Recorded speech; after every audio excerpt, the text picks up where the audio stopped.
सदैव दिन बना रहे ऐसा असंभव, और सदैव रात बनी रहे ऐसा भी असंभव।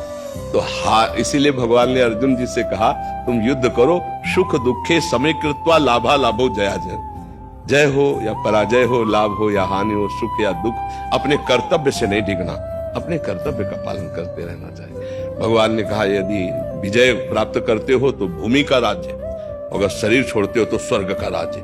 दोनों हाथ में लड्डू है, युद्ध करना ही ठीक है। तो अपने कर्तव्य का पालन करते हैं। यदि हमारी उस कोटि की सफलता नहीं होती तो हम पहले जांच करते हैं कोई हमारे अभ्यास में, कोई हमारे प्लान में त्रुटि हुई क्या। अगर नहीं तो फिर हमारा प्रयास असफल हुआ। कोई पूर्व का पाप ऐसा है जो हमको नीचा दिखाने के लिए असफलता दे दी है, लेकिन वो खत्म होगा ना।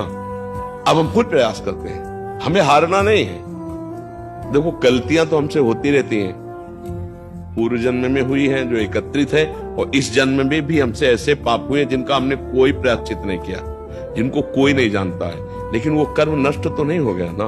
जो कर्म होता है वो उसी समय से हमारे दिमाग में सेट हो जाता है। अब वो आकर फल देगा, या मुझे पहुंचाएगा वहां, या वो किसी न किसी रूप में आकर के मेरे को नष्ट करेगा। बुरी दशा आने के पहले बुद्धि बदली जाती है। कोई प्लान में ऐसा चूक हो जाएगा कि आप फेल हो जाओगे, क्योंकि वो कर्म आपको गिराएगा। अपने को पता है अपने से ऐसे कर्म हुए हैं इसी जन्म के, और कुछ ऐसे कर्म हैं जिनको मैं भूल चुका हूं पूर्व में। जैसे भीष्म जी कह रहे हैं कि इस जन्म में मैंने कोई पाप नहीं किया, और 6 महीना बाणों की सैया में। तो भगवान ने कहा कि आगे बढ़कर के पूर्व जन्मों को देखो। अब जैसे अपने लोग इस जन्म में आए तो याद नहीं है, बोले कौन सा पूर्व जन्म, कब? देखो, माँ के गर्भ में 9 महीने रहा गया, क्या याद है? देखो, हम सबको पीछे की तो जाले दो, इसी जन्म में माँ के गर्भ में मैं रहा हूं, 9 महीने रहा हूं। और गर्भ कौन सी व्यवस्था है वहां, मलमूत्र का, इधर मलाशय मूत्राशय, उसके बीच में रहा हूं। तो याद नहीं एक सेकंड के कष्ट की। विचार करके देख, तो पूर्व की याद कैसे रहेगी जब अभी इसी जन्म के माँ की याद नहीं? तो झूठा तो नहीं कह सकता कि पूर्व का सब झूठा है। नहीं तो माँ के गर्भ में की याद नहीं है तो इसका मतलब माँ के गर्भ में हम नहीं रहे क्या?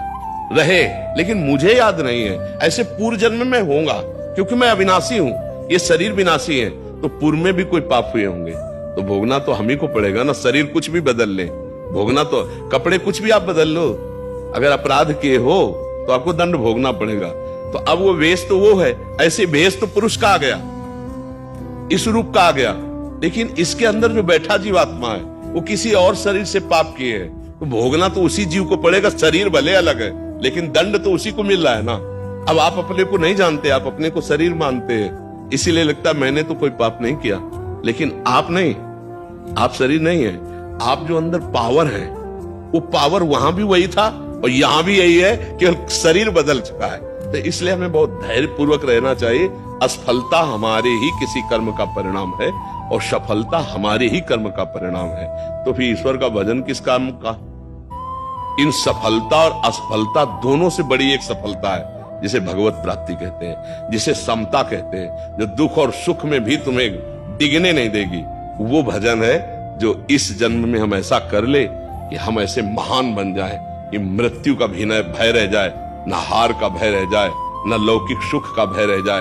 एक अद्भुत आनंद, एक भगवदा आनंद, और हम इस जन्म के बाद भगवान से मिल जाएं। अब हमारा जन्म हो तो भगवान के साथ जन्म हो, हमारा जन्म हो तो कर्म बंधन से युक्त नहीं। जैसे जेल में दोनों रहते हैं, जेलर भी और कैदी भी, नहीं? तो जेलर और कैदी के रहने में बड़ा बड़ा अंतर है। नहीं, तो हम कैदी बन के संसार में ना हमें जेलर के रूप में आए। हम कर्म बंधनों से युक्त होकर नहीं, कर्म बंधनों से मुक्त होकर फिर जो सेवा भगवान करवाए वो सेवा करेंगे, पर कर्म बंधनों से युक्त होकर, मृत्यु से भयभीत होकर, भोगों के गुलाम बनकर हम ना आवे।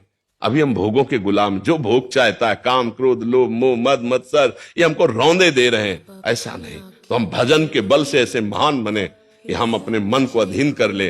भोगों के अधीन रहे, अब भोग हमारे अधीन हो। हम जो चाहे, जैसा चाहे वैसा वर्ताव हमारे अंदर का सिस्टम करे, वो भजन से होता है। इसीलिए राधा राधा रटते रहो और जन्म सफल हो जाए कि हमें अब मृत्यु का भय न रह जाए। तभी तो जन्मदिन, वैसे जन्मदिन का मतलब है 60 वर्ष गए माइनस।